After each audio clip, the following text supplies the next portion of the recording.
I'm Lauren Stratton, and I'm doing my SWOT analysis of my own school, which is the Palmdale Aerospace Academy.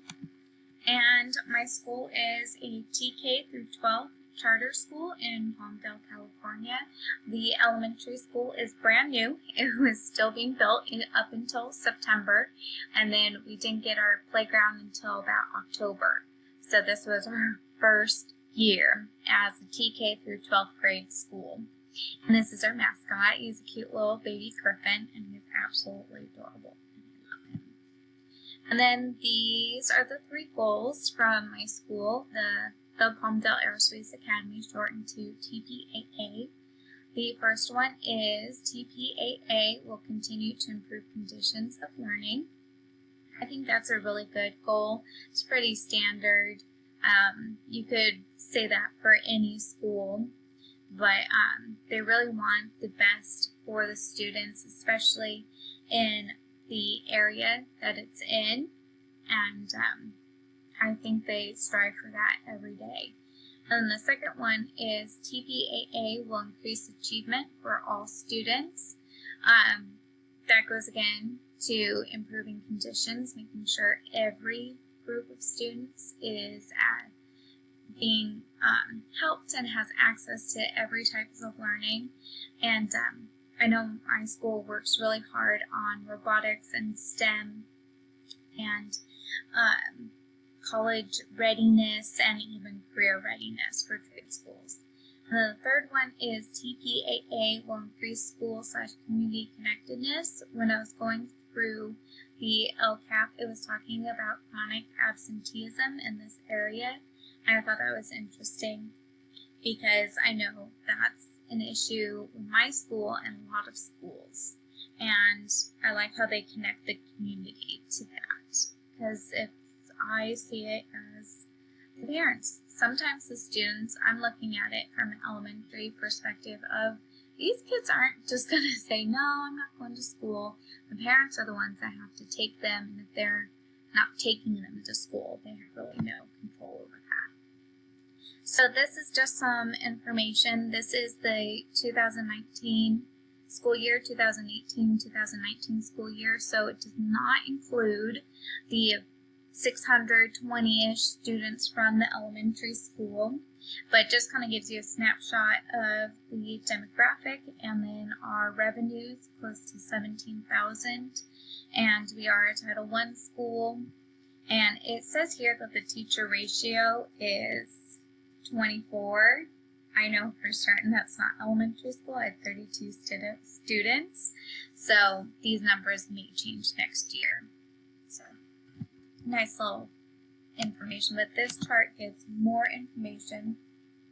And I wanted to compare my school to the whole Palmdale School District and to California, because I'm looking at the numbers, I'm like, wow, that seems high. But then I look at California, I'm like, oh, okay, where it's normal, or it's in that realm. But I thought it was interesting to see the socioeconomic disadvantage percentage compared to California. That was a number that I'm like, okay, I felt like that was high, and seeing California, I'm like, oh, that is high.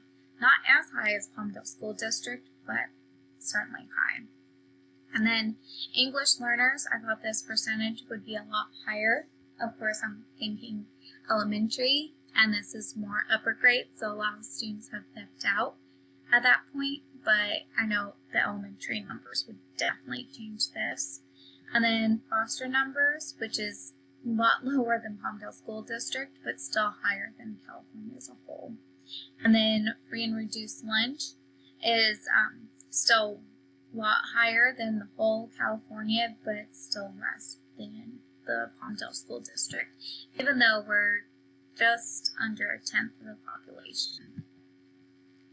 So with that in mind, I wanted to just look at these snapshots of information from Palmdale School District, and I was really sad to see how much orange and yellow and red there are for chronic absenteeism, not so good, suspension, like as low as you can get on there, language arts, not at that green where you want everyone to be, and math is even lower than language arts. And then seeing that, looking at my school, chronic absenteeism is about the same, so that's a problem. And then suspension rate is still orange, but not as bad as Palmdale School District. And then it was really nice to see that number better, but also grad rate and college career and blue. I've never seen a school in the blue, so that was really a prideful moment, even though I had no part of it. It was nice to see that. And then in math, we are higher than the Palmdale School District. So that was nice to see side by side. So SWOT, just going over SWOT before I talk about it.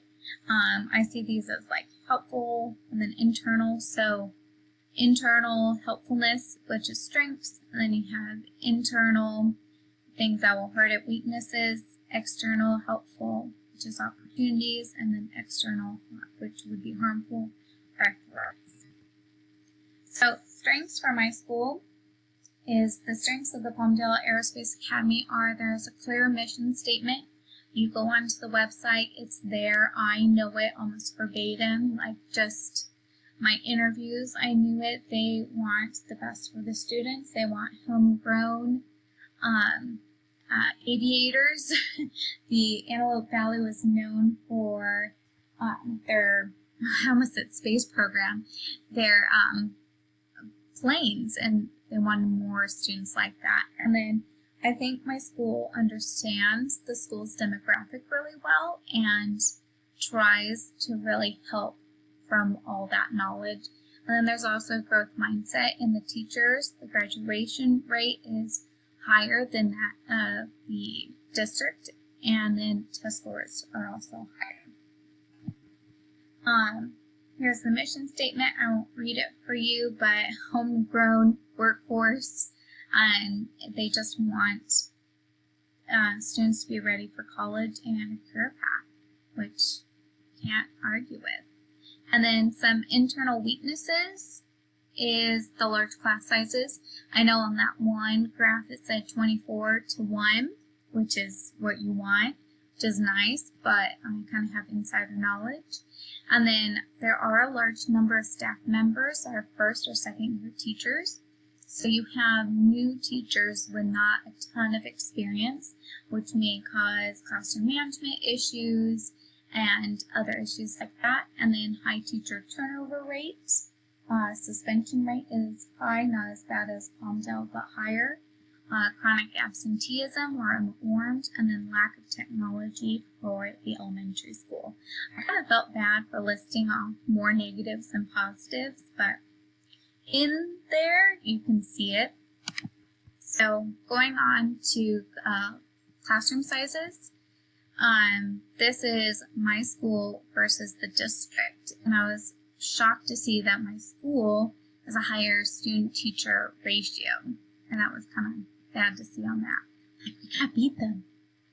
And then large population of new teachers, it shows teacher experience. There's 2 or 3 years where the other district has almost 7 times more. So that was another area. I'm like, darn it, we want to win. And then absenteeism, again, we're in orange. And then back to suspension rate. This side is the California state, and this side is my school. Still better than Palmdale School District, but not as great as the state. That's my standard. And then the O for SWOT is opportunities, which is the external one. And this is my school connecting to the community, and our PTSO is our parent support, and they were great, and they actually did like a meet night for the students on Zoom. And the reason why I have so many words on here is this is a direct quote from the California School Dashboard, and this is exactly what we do to help all of our students and our parents, because we want the parents involved, because if they're involved, the students have a better chance of being involved themselves. And this one is anticipating our needs for Spanish-speaking families. We have translators, so I send a document to one of them, and it comes back translated. All of our IEPs, if one of the parents are Spanish speaking, are translated. So we work really hard to make sure all of our families get all the information, and Dojo is a good part of that, which I think is funny because we fought to have past Dojo. So threats, external threats to my school.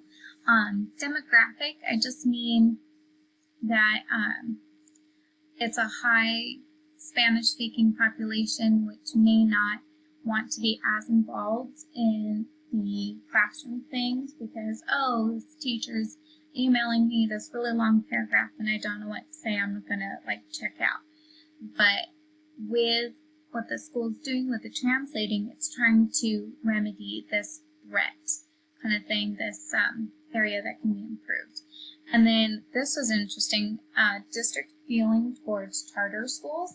Oops. So the Palmdale School District, I've been told, does not like us at all. We take all of our great students, which is hilarious because it's a lottery system, so we don't know what students we are actually having. And then for Palmdale School District, charter schools are actually a threat to that school because we are taking a large population from the school, so they're not paying the money for those students.